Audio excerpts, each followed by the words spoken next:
How do I grow my podcast audience? First, you ask a different question. In this video, I'm going to give you a 3-part growth strategy that has absolutely nothing to do with pleasing an algorithm. Yes, of course, you need to optimize your title and your show notes for SEO and promote your latest episodes and create clips and put them on social media and be a guest on other podcasts. Yes, do all of those things to get new listeners. But how do you get existing listeners to come back to your show and bring their friends? I'm Jen Eads, the head broad in charge at the Brassy Broadcasting Company, and in this episode, you are going to learn the 3 C's of audience growth, but not according to me.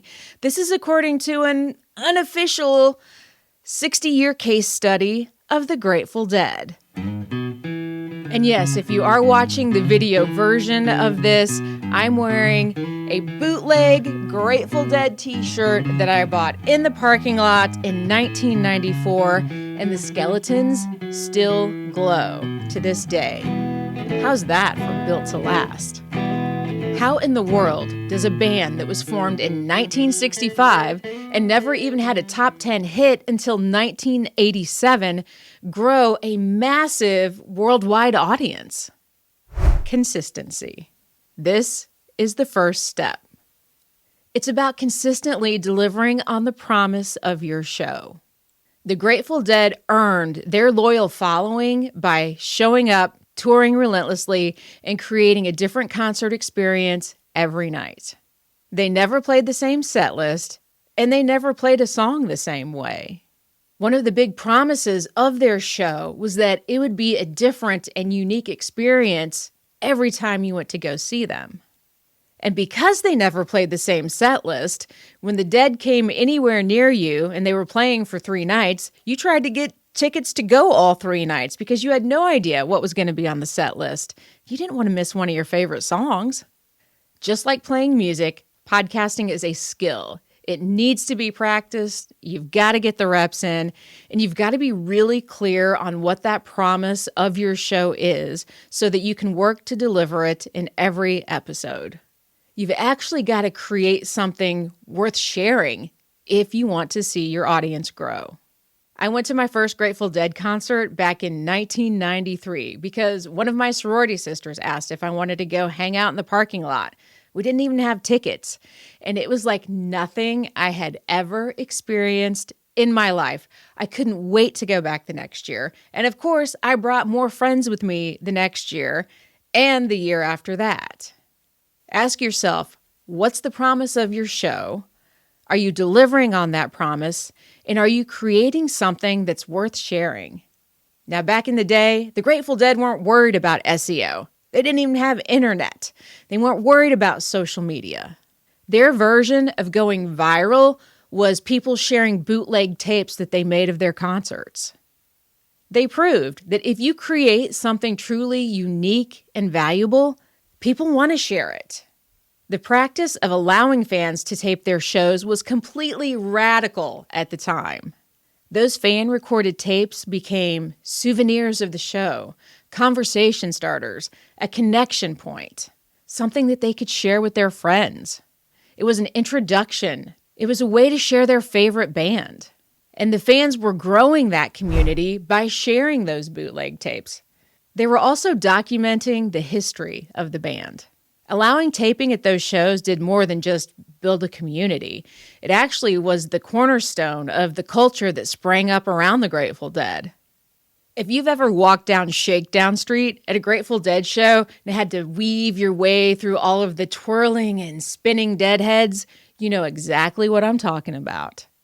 Side note, the best grilled cheese sandwich I've ever had in my entire life, I bought for $5 from a vendor on Shakedown Street that I think made it in the back of their car. It was amazing. It was so good, we went back looking for that same lady the next year, but sadly, she was not there.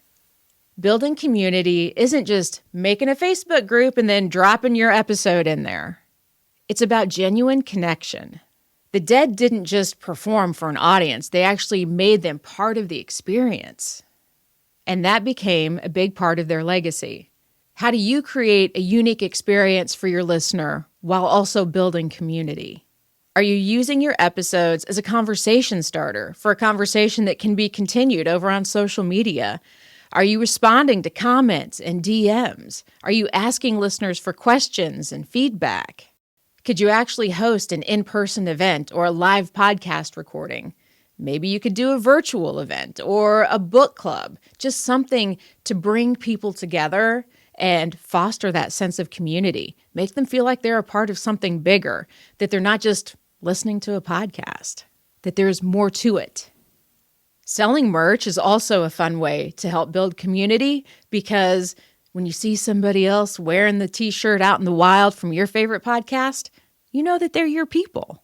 Creating community sets the stage, but to truly explode your podcast growth, you need to collaborate. Collaboration is the third C in this growth strategy. The Grateful Dead collaborated with musicians across all genres.